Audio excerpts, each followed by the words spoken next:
Mixed ang reaction ng mga netizens sa naging post ni Rita Avila na kung saan nga ay ipinagtanggol niya ang mga anak ni Jacqueline Jose.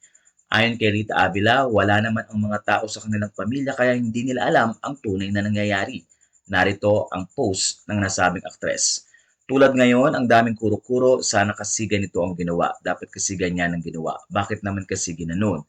Kasama ka ba nila sa bahay nila nang isinilang ang mga anak ni Jacqueline Jose? Naranasan bang pumasok sa isip at katawan nila kaya alam mo ang tinahak ng bawat isa sa kanila? Nasa lugar ka ba para questionin at ipag-guilty pa ang mga naiwan? I-rest in peace na muna po ang isip at bibig kung walang buti ang idudulot nyo sa mga naiwan. Masakit na po masyado ang nangyari sa kanila. Hinay-hinay po. Hindi lahat ng nababasa o nakikita nyo ay totoo. Marami ang nasisilaw, marami ang makakapal. Parang totoo pero hindi. Ipagdasal na lang natin si Jacqueline at ang kanyang pamilya. Sa isang post ko na ang wishful thinking ko ay sana may Kate din si Jacqueline, mabuting wish yun para sa isang naging kaibigan.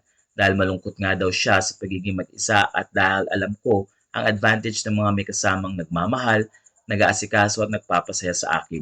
Pero hindi ko kinakwestiyon ang sitwasyon niya. Walang kinalaman yung mga anak niya. I trust her and her children for all their decisions. Sa isang post naman ay kinuwento naman ni Rita Avila kung gaano siya ka-close sa kaibigang si Jacqueline Jose at doon ay tila naikwento pa niya kung paano ang nangyari at nagkaroon ng pangalawang anak si Jacqueline at ito nga ay si Gwen.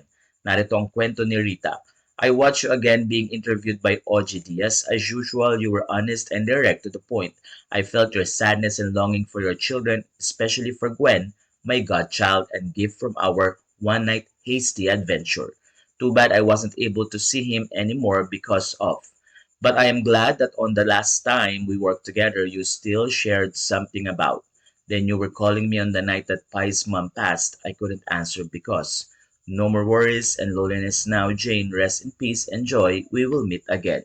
Sa puntong ito ay napansin ng mga netizen na ganun pala ka-close si Rita Avila at pati na rin si Jacqueline Jose at magkasama nga sila at alam ni Rita Avila ang story kung paano nagkaanak uli ng lalaki si Jacqueline Jose.